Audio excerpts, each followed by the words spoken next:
Walk into any department store today and you will hit a wall of it. Orange blossom. It is everywhere, suffocating the fragrance counters and dominating the new releases. To understand why this specific flower dominates, we have to look back to a time before indoor plumbing. In the courts of 17th century Europe, the elite relied on massive doses of heavy white florals to mask the severe stench of unwashed bodies. Today, we have running water and daily showers. Yet, bizarrely, this exact odor-masking profile has remained our cultural baseline for what clean is supposed to smell like. This creates a bizarre psychological trap.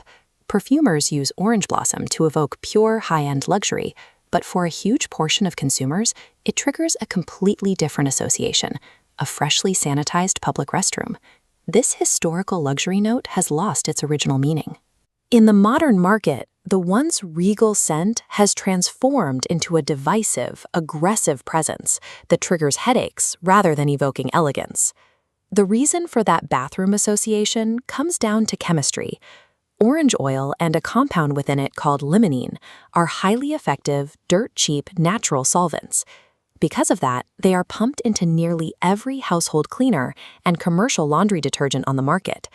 But those same citrusy, aldehydic chemical profiles are also the foundation of high-end perfumery. When luxury brands lean on these specific structures, they accidentally cement the sensation of inhaling a bar of industrial soap. This diagram illustrates the other half of the orange blossom problem.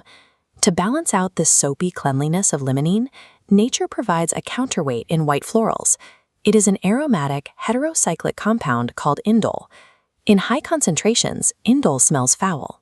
It is the literal chemical signature of biological decay, stale breath, mothballs, and wet dog.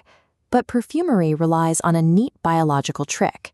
When you dilute indole down to trace amounts, usually under 1%, the scent of decay vanishes. It mellows into an ambient, seductive floral note, making a perfume smell alive rather than synthetic. Extracting and balancing these clashing compounds requires a highly delicate, volatile distillation process.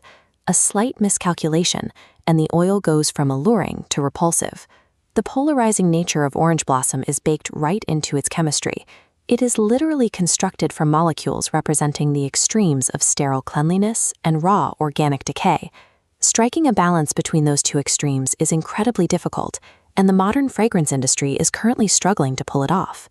The result is a market flooded with wildly disjointed interpretations of the exact same flower. On the safe end of the spectrum, brands like Jo Malone and L'Artisan Parfumeur deliberately strip out the indole. They water the flower down to its cleanest, brightest elements, aiming for mass, non-offensive appeal. On the opposite end, niche perfumes like Vero Profumo's Rouges crank the indole up. By mixing high-dose white florals with notes of cumin and passion fruit, they create a heavy, animalic profile that leaves a distinct, unsettling trail of sweaty feet and rancid body odor. Navigating the space between sterile laundry detergent and indolic funk is a tightrope walk. All too often, perfumers slip, delivering heavy, cloying fragrances, missing the mark of true floral elegance. Complex molecules interact with biological receptors. Scent is highly subjective because of how our individual nervous systems interpret these chemical signals. What one person's brain registers as narcotic elegance, another brain processes as a literal warning sign of decay. Regardless of how your brain specifically wires that input, the current market has pushed orange blossom past the point of saturation. The flower is trapped in a permanent, inescapable tug-of-war. It is either hitting you with the sharp chemical sting of a commercial bathroom cleaner or suffocating you with the heavy, sweaty funk of raw nature. The sheer density of this profile has created a sensory ceiling. For the modern nose, forced to process this amount of heavy, synthetic complexity daily, the brain often responds with a direct physiological rejection. Massive ubiquity has erased its luxury status.